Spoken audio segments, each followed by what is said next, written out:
Everyone. This is the second part of my series about the Twin Flames universe. I have a lot of aspects about this group and the controversy surrounding them that I want to discuss. So I'm going to do it in a series of several videos. I don't know how long the series is going to be yet. I was going to, in this video, read Vanity Fair article or continue reading the Vanity Fair article, which I started doing in my last video, and also discuss the response to the Vanity Fair article by Jeff and Shaleia and the Twin Flames universe. And I was also going to see if I could read the Vice article as well, because that's sort of what kick-started a lot of the controversy. But I think I might save that for a different video, and in this video instead um, focus on just my thoughts and observations and insights about a couple of different themes. So since my last video, I have listened to the Wondery podcast in its entirety, and I highly, highly recommend that you do so as well if this is something that interests you, this whole controversy and all the things that are happening surrounding the Twin Flames universe. I highly recommend the Wondery podcast. It's from at least a year ago, so it's well before the documentaries on Amazon and Netflix came out.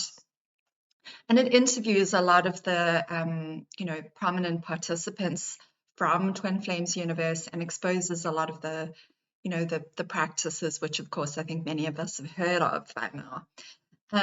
And then I've also seen the Amazon Prime documentary, which is called Desperately Seeking Soulmate, Escaping Twin Flames Universe. So I've seen those two different sources, and it kind of sparked some thoughts that I just wanted to talk about. But both of those sources, both of which I highly recommend, both of which are very fascinating in their own way.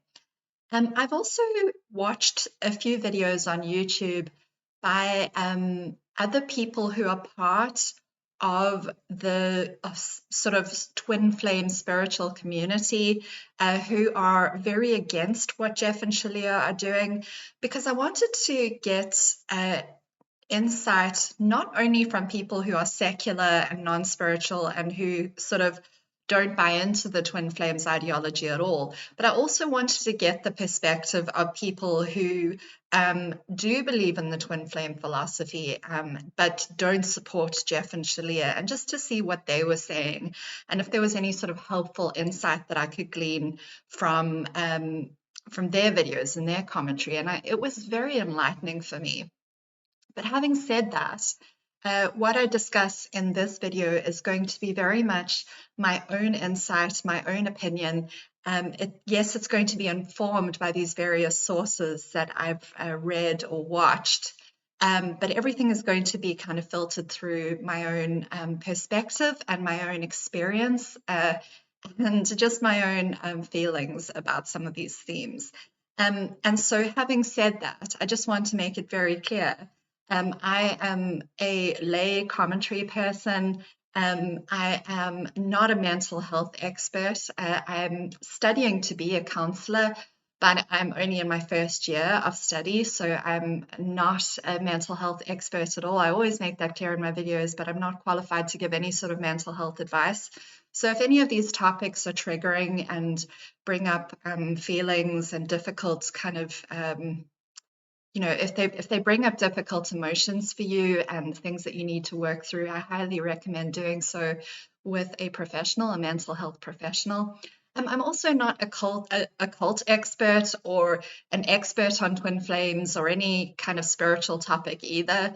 I am a very voracious reader, and I am someone who is kind of a sponge for information, in the sense that I'm a lifelong learner, or I consider myself to be a lifelong learner. And I do have an interest in these topics. So, I'm continuously reading and researching a lot of the topics that I talk about. But that's where my expertise ends. I have experience with some of these issues as well. And so that's the lens through which I am speaking about these topics. So, having said that, there are probably two sort of main themes I want to cover in this video. It's going to be just a very informal style chat. I'm not going to be bringing up any kind of screenshots or other sources in this video. But there are two main themes I want to talk about. The first is to what extent is Shaleia, who is obviously one half of this Twin Flames universe pair who's running this group. To what extent is Shaleia a perpetrator or a victim of this cult? And I'm going to call it a cult because I believe that's what it is. It meets so many of the definition criteria for a cult or a high control group. So to what extent is she a perpetrator or a victim? And I'm going to offer my insights about this based on the information that I have.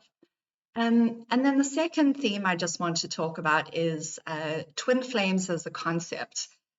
Do we need to throw out the whole concept of twin flames universe because of groups like Twin Flames Universe? Or do we need to throw out everything to do with twin flames teachings because of the likes of charlatans like Jeff and Shaleia?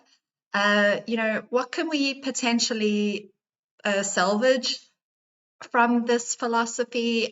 What might still be beneficial and what might be harmful, and what kind of things should we be looking to maybe distance ourselves from and reject, and what kind of things might still be valuable for our own personal growth. And again, all of this is just my own perspective. I'm not the last word on any of these topics, and I'd hate for anyone to think that I am, or that I'm putting myself forward as being an authority on any of this. I'm not. I'm just sparking discussion, and you're always welcome to leave your own opinions and viewpoints in the comments section of my video. I welcome all opinions on my channel, which is something I say all the time. So let's talk about Shaleia, because for me, she is one of the most interesting parts of this whole controversy. Jeff has been getting a lot of attention in the media. He is the much more extroverted person within the pair. He is the one who's much more out there. He could be considered a kind of classic grandiose narcissist, really. He's very out there. He's very flamboyant. He's very kind of overtly abusive in his behavior and his tactics. He's very outwardly arrogant. For those of us who are on the outside of the group, and especially having seen a lot of the footage of the way that he's behaved, it's very easy, I think, to see that he is kind of just one of your really typical toxic, what was the word that I wanted to use?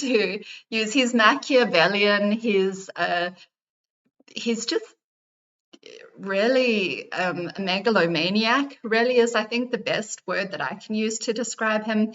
And so he's received a lot of attention. He's kind of a very good person for people to focus a lot of their criticism on. But I think Shaleia, in many ways, is the more interesting of the two, because there is a great deal of kind of uncertainty and doubt as to what part she has played in all of the harmful practices that have gone on inside this group. And just at this point, I think I should just point out, I'm not really going to be going over a lot of the harmful things that have happened within Twin Flames universe, or a lot of the facts and the stories. To get a good sense of that, I highly recommend watching the two documentaries, the Netflix documentary and the Amazon Prime documentary, and listening to the Wondery podcast. In addition, there's a fantastic YouTube channel called Dragonheart, who, she, Andrea, was very heavily involved in Twin Flames universe, and she was an ascension coach. And she goes into a lot of detail about the abuses and the harmful tactics and the things that happened and her experiences with Twin Flames universe.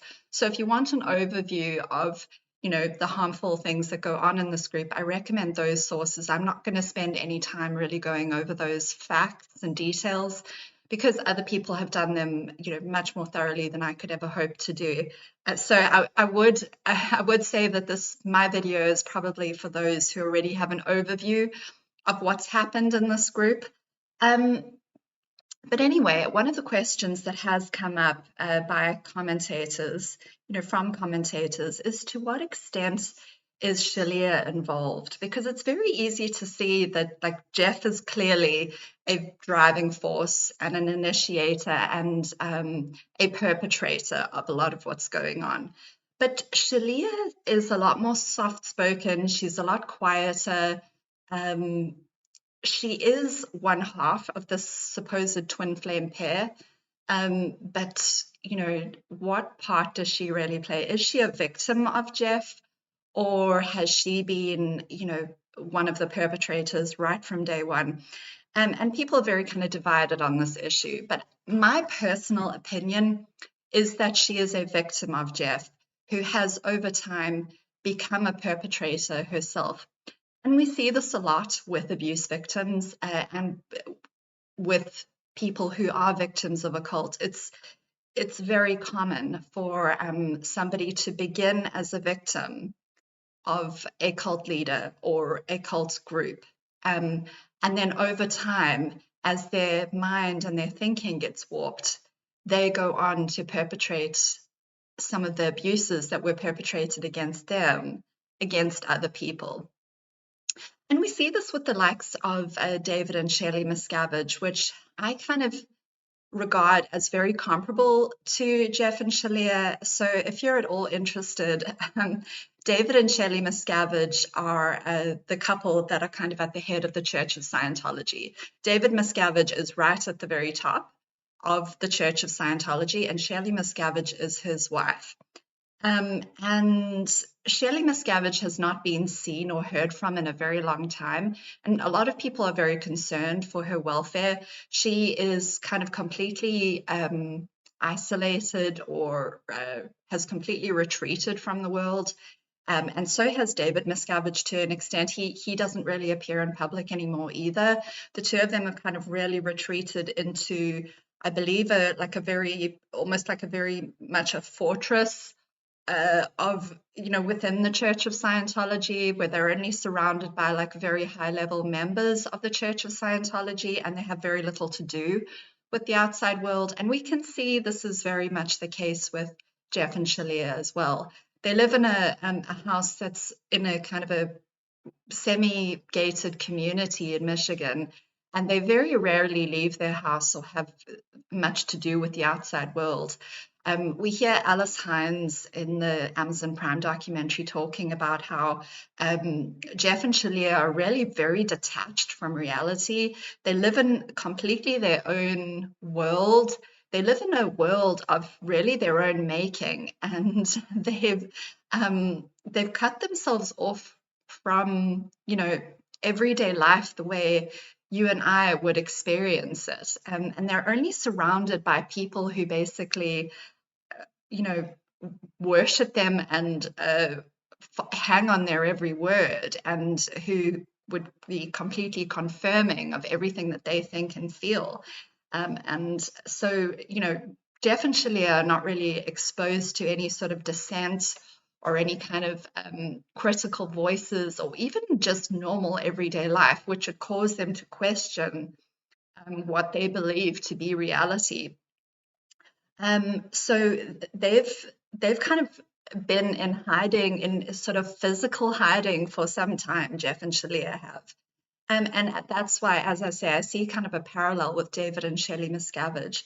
Now, if we look at David and Shaleia Miscavige, David Miscavige is known to be a physically and verbally and emotionally abusive person. We have numerous people who were quite involved with him, and who during their time in the Church of Scientology, who have since left the Church of Scientology and spoken out about their experiences with him. And they've described, many instances of verbal, physical, and emotional abuse, and very, very toxic coercive control tactics used by David Miscavige. And so we know he is a power-hungry, abusive person.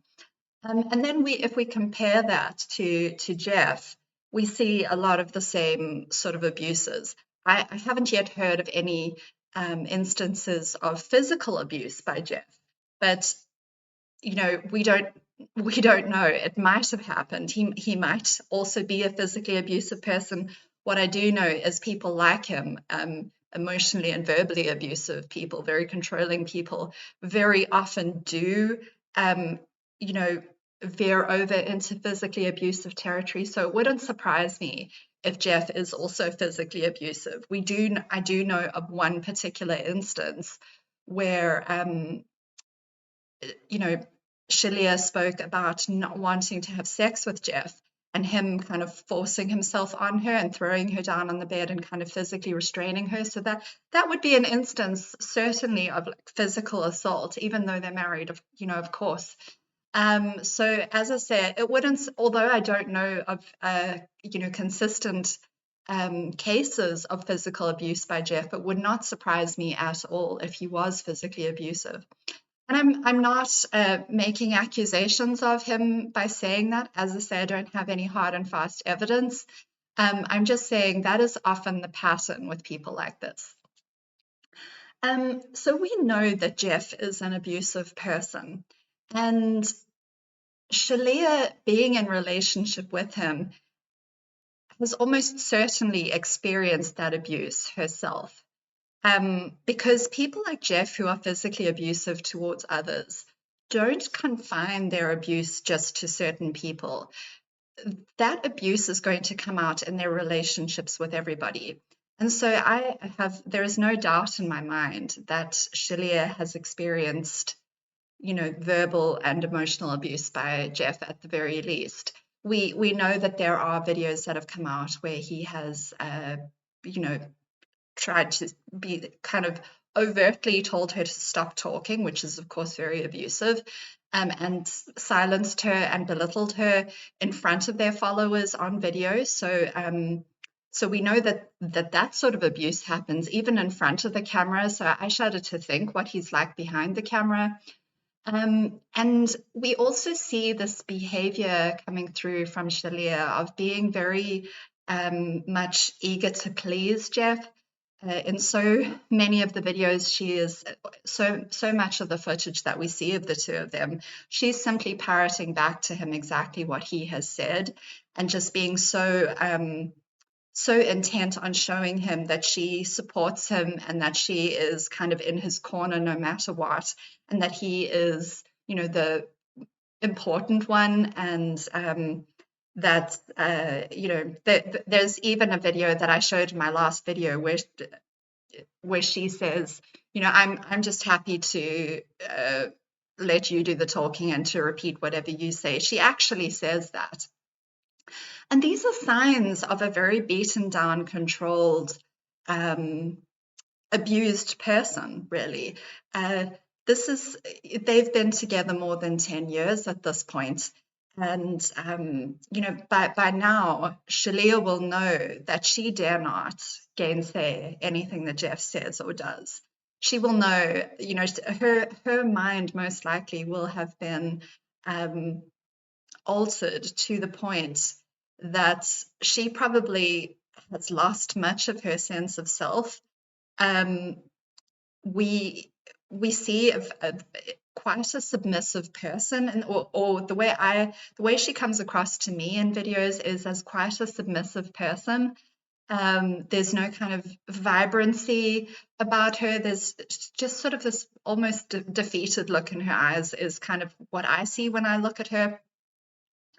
And it puts me in mind of a relationship that I was in some years ago, back in about 2016, 2017, where I was involved with a man who reminds me a lot of Jeff, or Jeff reminds me a lot of this guy I was involved with, really.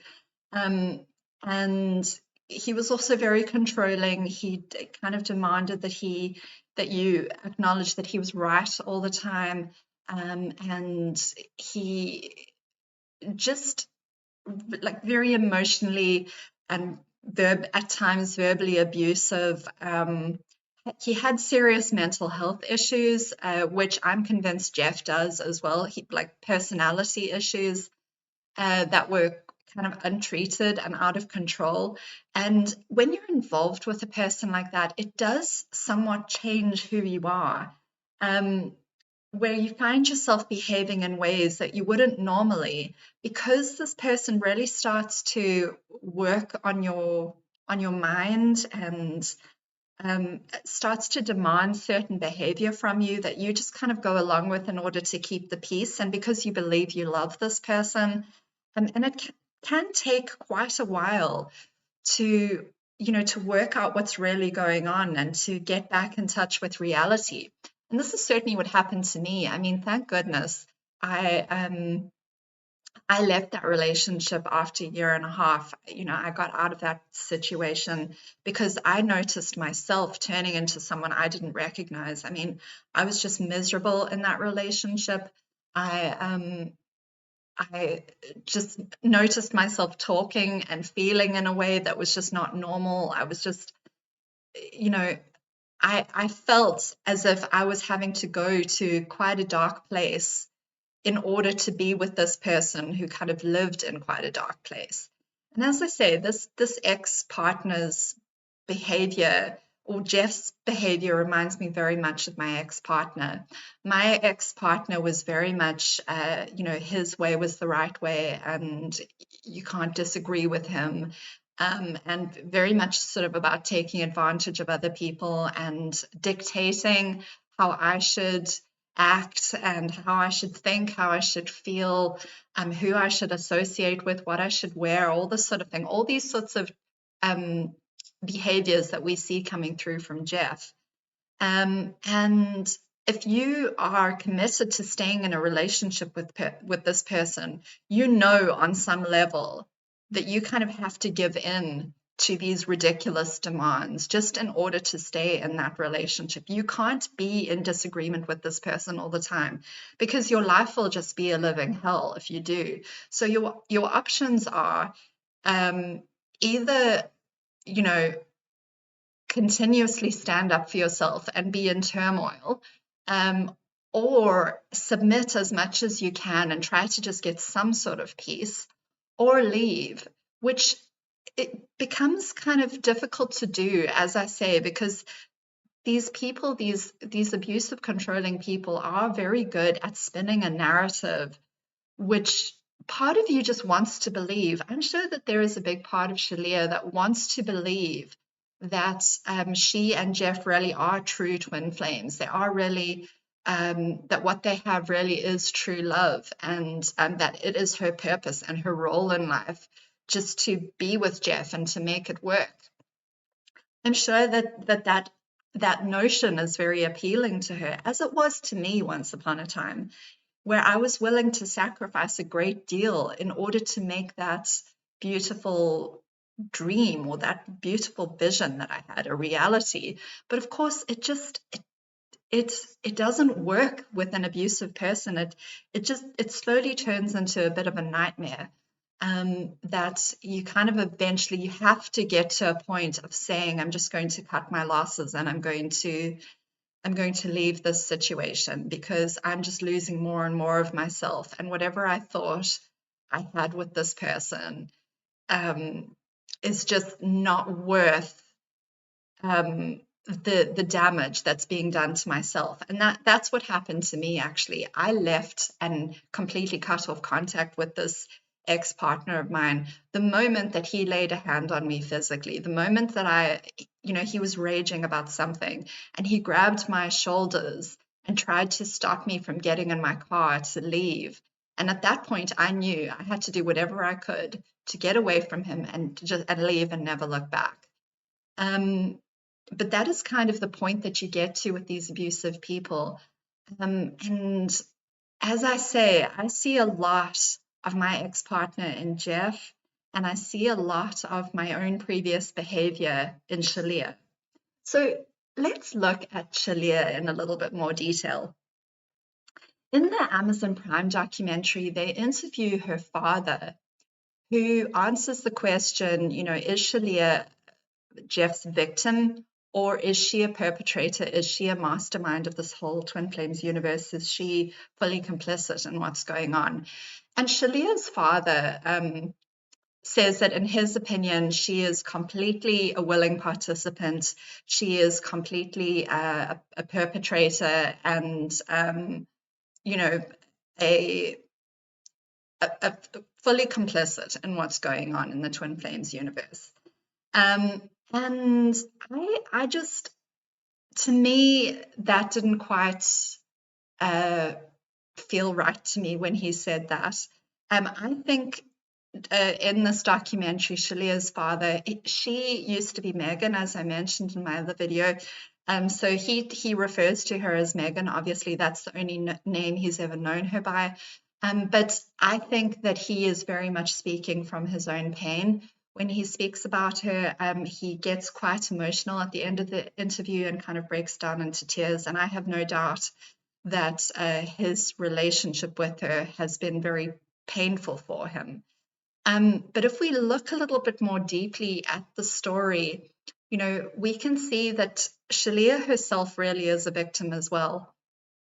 Her parents divorced when she was quite young. I believe she was 10 years old. And that would have been a major trauma for her, regardless of the circumstances. She was a child at that point, and she was a victim of that particular situation. So right there, we have, the first major trauma that she would have been exposed to. Or maybe not the first major trauma, but a major trauma in her life. Shaleia has also spoken about the fact that she was sexually abused by, I believe it was a babysitter's son when she was little, someone who looked after her and took advantage of her when she was little and, sexually assaulted her, which, of course, that hasn't happened to me, so I can't speak for how that might, affect one's outlook and one's emotional development and the wounds that you would carry. But I would imagine the trauma from that would be very, very significant and would be very, very hard to overcome and would certainly affect your growth and your development as a person, and would require a great deal of inner work in order to overcome that. Would cause tremendous pain and hurt for her, So we kind of know that Shaleia carries a great deal of pain. And then we have the fact that her father, by his own admission, was an absentee father for many years. And for me, right there, he's not taking accountability for his part in their relationship. We know that he was absent from her life, and that would have caused her a lot of pain as well. And I speak from experience here because I saw a lot of my own story in Shaleia and Shaleia's relationship with her father. She cut off contact with him some years ago. I believe it was about 4 or 5 years ago. She wrote him a letter to say she wanted nothing more to do with him. And I know from experience that act, or he describes it, her father describes it as a very hateful letter that she wrote, and I'm sure it was. I'm sure it was not a nice letter. That that if she's cutting off contact, I'm sure that letter was probably filled with accusations. But again, I know from experience, and I can see based on the history that Shaleia has had that would have also been fueled by a lot of pain. That act of cutting him off would have been the result of a lot of unhealed trauma and a lot of unhealed pain. And I just think Shaleia's father is not quite understanding that. We know that Shaleia's mother died when I think she was 13. And I mean, if her father was absent for much of the time and Shaleia's mother died, can you imagine how alone and abandoned Shaleia must have felt, or Megan must have felt at that very tender age? She was a child at that point. She was not responsible for any of this that happened to her. And so I can only imagine how this would have gone on to affect her development and her, the person she would have grown into and the feelings that she would have carried from all these deeply traumatic experiences. And I didn't sense a lot of empathy or compassion coming from her father, for the pain that she would have suffered. So I thought that was kind of unfortunate because I think he probably doesn't realize that as her father, he has a great deal of potential to heal a lot of those wounds. He can be a healing force for Shaleia if he chooses to be. He can kind of choose to rise above his own pain and kind of help her and let her know that he still loves her and supports her regardless of what she's done, which is a very, very big thing to ask of a person. But I do think that as a parent, that is one's highest calling. I'm not a parent myself, but just based on my own beliefs and my own experience, I think, I think Shaleia's father is kind of missing an opportunity here. In the documentary, he describes her as being dead to him, and I can only imagine how painful that would be for her to hear if she did watch the documentary, if she knows that he has said this.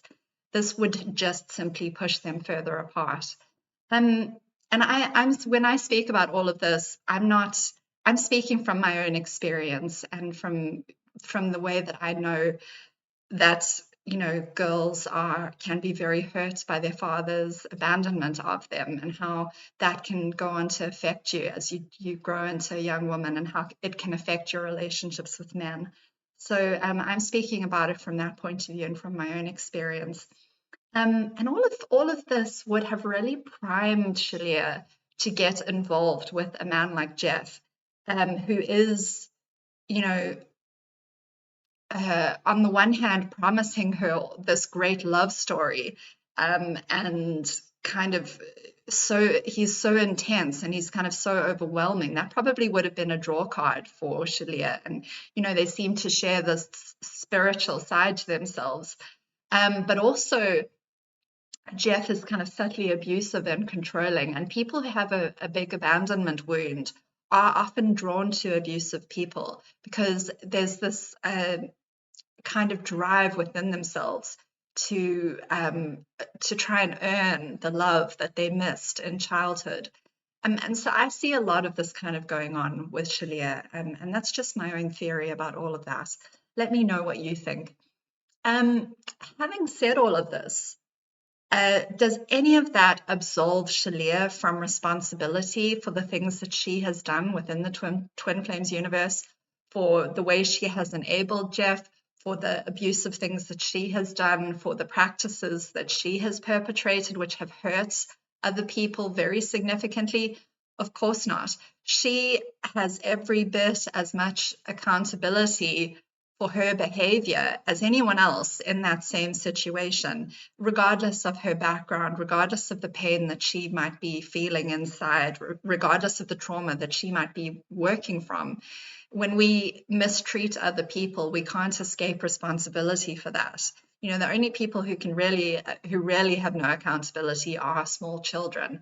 But she is an adult now, and she really should know better. And she should have done better, really. So I'm not saying with any of this that Shaleia escapes any kind of accountability or responsibility. She needs to be held accountable as an adult for the things that she's done.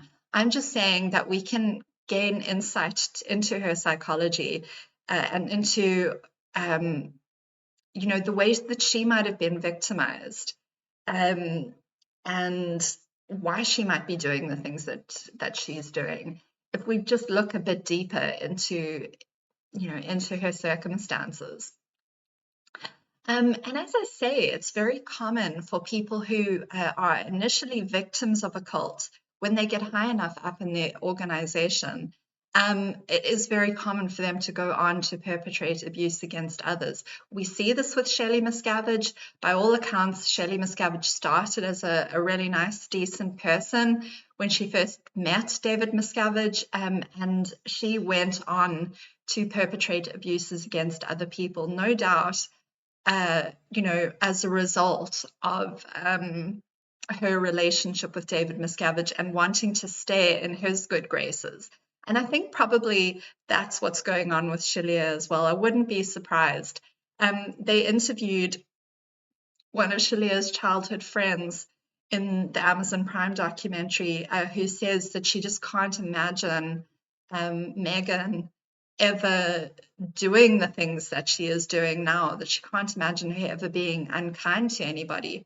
And this tells me that at one time, Megan or Shaleia was really probably a very like sweet, kind, nice person, a good friend. And over the years, she has kind of undergone this kind of warping of her personality and of her behavior and her way of thinking. And she's probably justifying all of this to herself in some way. And it's very interesting how that can happen. With especially in someone like in Shaleia's situation, where she wouldn't have had a lot of outside people acting as checks and balances or supporting her. Jeff, from what I can gather, Jeff has pretty much been her whole world for a long time now. And that's quite a dangerous situation to be in, because she's reliant on him for pretty much everything at this point. And definitely in that sort of environment, a person can go on to perpetrate abuse against others just in order to please this person that they're with. So I want to go on to talk about what for me is a kind of a fascinating aspect as well. And that is the twin flames ideology and philosophy, and what we can potentially salvage about the twin flames philosophy from this whole controversy, really. Because the things that have come out about the twin flames universe and the things that they have done, the harmful practices that they have perpetrated, has really cast a lot of doubt and skepticism on the whole concept of twin flames, and very understandably and rightfully so. I've heard a number of commentators say that they think that the whole concept of twin flames relationships sounds like an excuse to stay stuck in toxic or abusive relationships. I saw a video by Dr. Ramani, who is an expert on narcissistic abuse. She was talking about how the concept of twin flames can keep people kind of stuck in relationships that are abusive or unhealthy, and that people use a lot of the ideology from twin flames teachings in order to continue to chase and be involved with someone who is just really not good for you. And I definitely think that there is something to that. And certainly, if we look at the way that Jeff and Shaleia teach this philosophy, we can see just so many problems, from the point of view of someone's mental, emotional, spiritual, and even physical health and well-being. We know that Jeff and Shaleia are really pushing the idea of twin flame union, which is where two people who are kind of believed to be twin flames, and this whole concept of whether they are twin flames or not is incredibly nebulous and vague. No one can really know for sure, but it's, in Jeff and Shaleia's sort of world, when two people are kind of confirmed to be twin flames, whatever that means, they're forced with quite a great deal of, they're pressured with quite a great deal of force to come together in a committed relationship. And to stay in that committed relationship, whatever the consequences and whatever the cost, which, I think it doesn't take a mental health professional to see why that would be dangerous and harmful. And then we have the fact that a lot of the members of Twin Flames Universe, and we've seen this in the documentaries, we've seen this in the interviews with the participants, they've been encouraged and pushed to engage in very toxic behaviors, behaviors that would really violate other people's boundaries, such as, kind of stalking and harassment type of behaviors. And clearly that's very toxic and harmful as well. Even I would say even the concept that you have to come into relationship with your so-called twin flame is a toxic belief in and of itself. Even from a spiritual point of view, you're imposing an outcome on someone else who also has free will. That's not any of our place to do that. That's not within any of our power to do that, or it shouldn't be. We have to respect other people's wishes, other people's decisions and boundaries that they have for their own life. And it's not for us to tell someone else that they have to be with us. And I just see within this group, obviously, a lot of manipulation of people's heartbreak, a lot of manipulation of people's unhealthy attachment styles and unhealthy attachment behaviors, and people's insecurities and people's kind of people's wounds and people's issues that they really should be working through with a professional. Twin Flames Universe has manipulated a lot of that, and it's really unfortunate.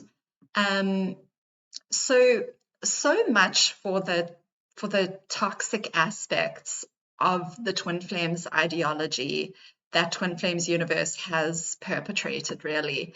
But is there anything that we can maybe salvage from the whole philosophy of Twin Flames? I think there is. I don't think we need to throw the baby out with the bathwater and just say, well, the whole philosophy and the whole spiritual teaching or the whole ideology is junk, and that we really should dismiss all of it. I don't think that's necessarily the case. I don't think that's necessarily the most helpful way to look at this, because to me anyway, as long as you use discernment, there is still quite a lot to learn from these ideas. And I say use discernment as like being the key phrase here, because please, in everything that you come across, every teaching and piece of information and idea that you come across, any source that you come across, please always have your critical thinking faculties switched on. Please always use discernment, use your own judgment, and please only ever take what resonates for you and leave the rest. Use your own feelings and what feels right for you and your situation as a guide as to what you take from any kind of philosophy and what you leave. No one is ever the final word on an entire topic, and you never have to accept every single thing that any one person says wholesale.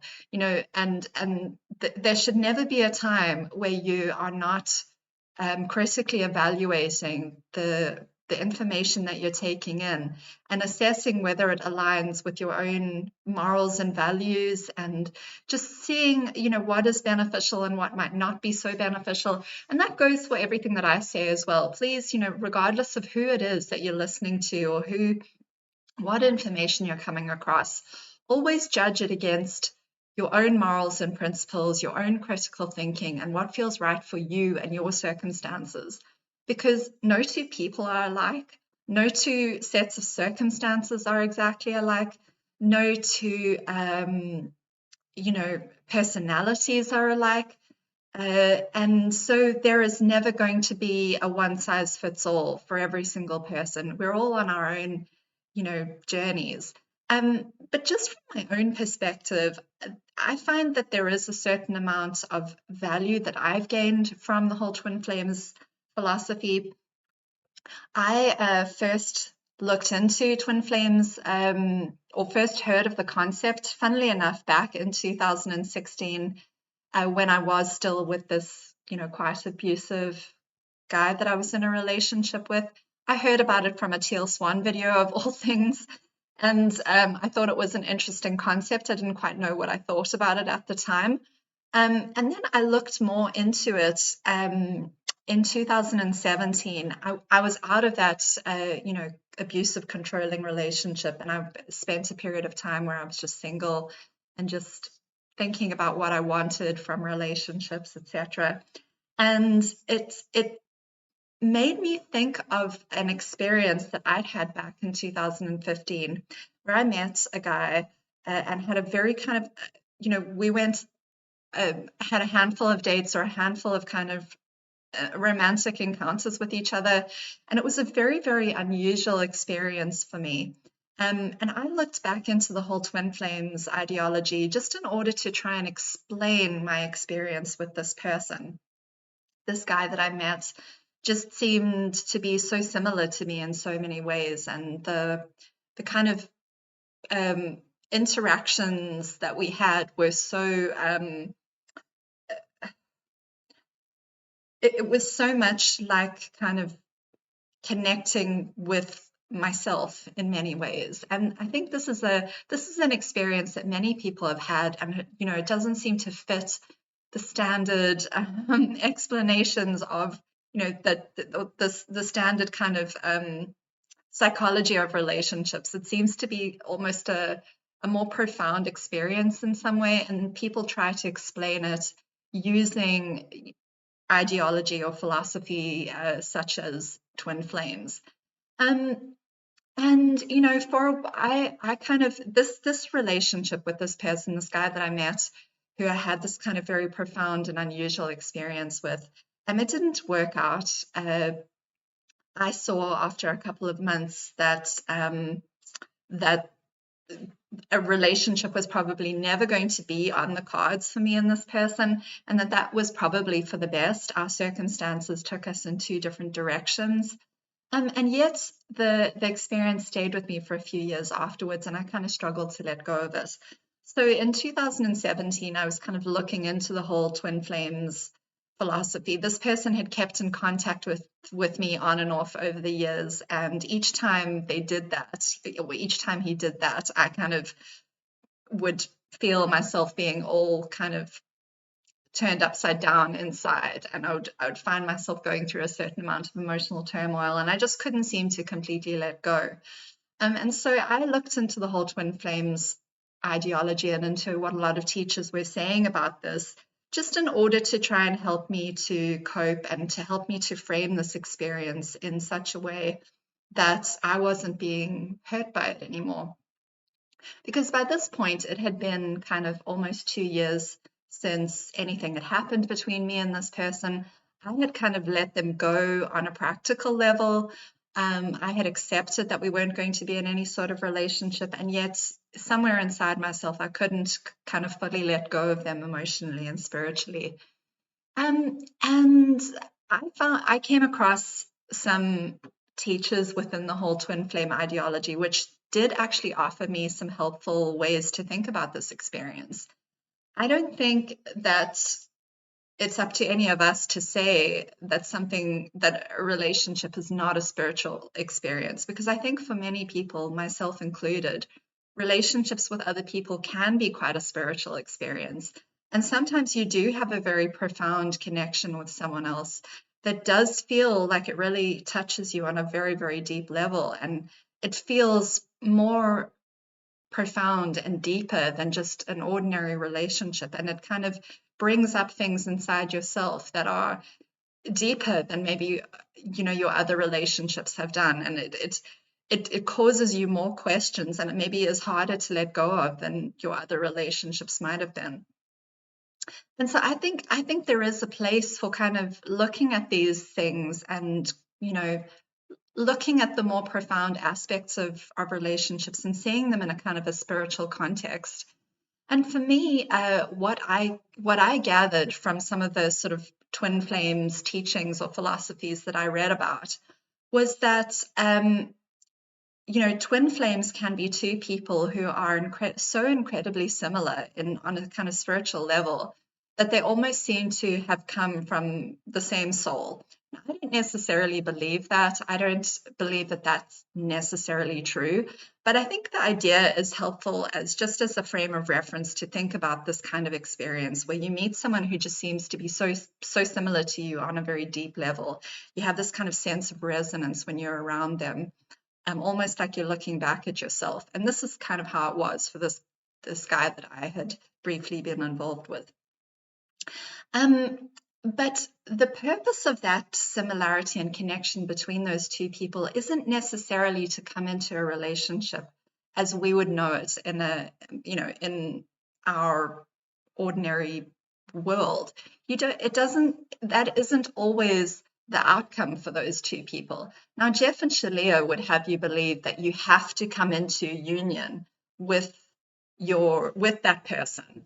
Um, that if you have this sort of connection, you have to pursue them and you have to keep, kind of block out everything else until you get into a relationship with that person. And that's just not always how it works.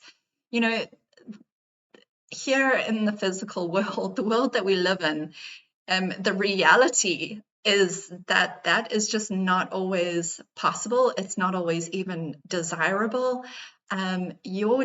You are two different people with two different journeys in life, which may take you in completely different directions. And actually, when I look back on this person, you know, that I had this experience with, I'm quite glad, really, that we are not in a relationship with each other to this day because we have very different life purposes in this world. He's someone I have a great deal of respect for. He's someone I still hold in kind of a great deal of love and light, and I wish him all the best in the world. And he has a purpose that I highly respect, which has taken him on his own path where he is accomplishing great things in the world. And I don't necessarily see that as my path. I don't see how I would have ever been able to fit into his plan. And yet I am so fully supportive of what he is doing, and I think it's wonderful and I wish him the best. And I have let him go from that point of view where I just, our journeys took us on two different directions, and I can still wish him the best, and I can still feel that care and respect for him that I had when we were briefly involved. And I can take that and I can say, okay, using those feelings, I wish you the best on your journey, and I'm glad that I got to meet you, and I'm glad that our paths crossed, however briefly. And I have been able to let go of that experience in that relationship and I now have a tremendous sense of peace about it. This is years later. I'm not caught up about it in any way anymore. But the experience did bring certain things to the surface for myself. It made me it was very deeply challenging because I did have to confront those ideas of, wow, like I do seem to have this profound connection with this person, and yet our paths seem to be taking us in two different directions. What does that mean for myself? And what do I do now? And it helped me to heal some of my own kind of attachment stuff in a way. It helps me to like really challenge that part of myself which says, well, okay, well, just because I have this connection with this person doesn't mean that we have to be together. I can still respect their boundaries, I can respect their journey, and I can wish them the best. And that was a very profound lesson that I learned for myself. And I also learned how to respect my own boundaries because this was a person who would periodically get in touch with me, for years afterwards, was continuously communicating with me on and off, and yet not really offering me anything. And it was hurting me each time I heard from them. So I was also able to kind of really look at my own boundaries very deeply and my own sense of self-care and my sense of self-love and my sense of self-respect and say, okay, well, just because I feel this connection with myself, it doesn't mean that I need to open myself up emotionally to this person who isn't really able to offer me what I'm looking for. I can have those boundaries with them despite the connection that we feel. And I think that that's a very healthy, way to look at it. I think it's, your own love and care for yourself really has to come first in many ways. You can't be allowing unhealthy or uncaring behaviors in someone just simply because of the connection you feel to them. And so that was something profound that I learned. And I learned from, these, what I would consider to be kind of more healthy spiritual teachers, that having a twin flame, or if you buy into that notion, and as I say, I don't really know if I do buy into that notion, but if you look at this connection with this person, which is quite special, that does not need to mean a romantic relationship. There are many ways that that can express itself. You might choose to just be friends with that person. You might choose to completely go your separate ways and just to kind of hold them in love and light and support as you go your separate ways. And it can be used, the experience can be used as a catalyst to bring things that are deep within you to the surface. It can, for me, another thing that it did is that it awakened me to the idea that the world is really more profound than I thought it was. There are amazing forces at work in this world, and there are amazing things happening in this world that I can choose to be a part of. I don't need to resign myself to a mundane and boring existence. I can look for the deeper meaning in situations, and I can search for experiences that are deeper and more profound. And I don't need to kind of live in this very kind of boring surface level sort of existence. And so it's because I had this profound, connection with this person, it did awaken me to the fact that there is those kinds of experiences are out there and they are possible. And if I want that in a partner, that kind of deep connection and experience, it made me realize that I could have that. I don't have to settle for something that is just kind of very boring and mundane and not very deep and connected. I can look for those profound experiences if that is something that resonates for me and that feels important to me. And so that was something that I took from the experience as well. So I would encourage you to, if any of these kinds of topics interest you, or if you've had a profound connection with someone, a profound experience of some sort with a person, I would encourage you to look at some of the spiritual teachings around twin flames, but don't be scared to do so just because of asshats like Jeff and Shaleia. Look into the philosophy and maybe take what resonates for you and leave the rest. Not all the spiritual teachers who are talking about twin flames are talking about these very unhealthy, toxic relationships. I would say that's a red flag. If you see a spiritual teacher who is telling you that you need to persist in a toxic situation no matter what, that should be a massive red flag. There are spiritual teachers who do, help you to see what insight you can gain from these kind of profound, deep experiences that you can use to help you in the rest of your life and that you can use to enrich your life. It doesn't have to be a magnet for toxicity and harmful relationship dynamics into your life. Please do not allow that sort of energy into your life. Always look after yourself. Always do what's best for you, regardless of what any spiritual teacher is saying. But I'm just saying that there are insightful, perhaps nuggets of truth that you can gain from, the teachings about twin flames, just like there are nuggets of truth in a lot of spiritual teachings that also have kind of harmful and destructive, toxic aspects to them.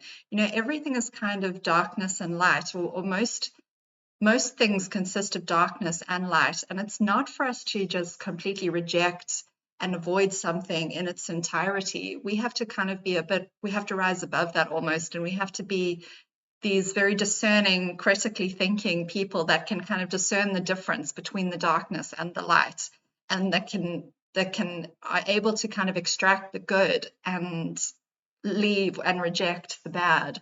That's where the true the true kind of mastery comes from, in my opinion. So I hope this discussion was helpful and interesting to you.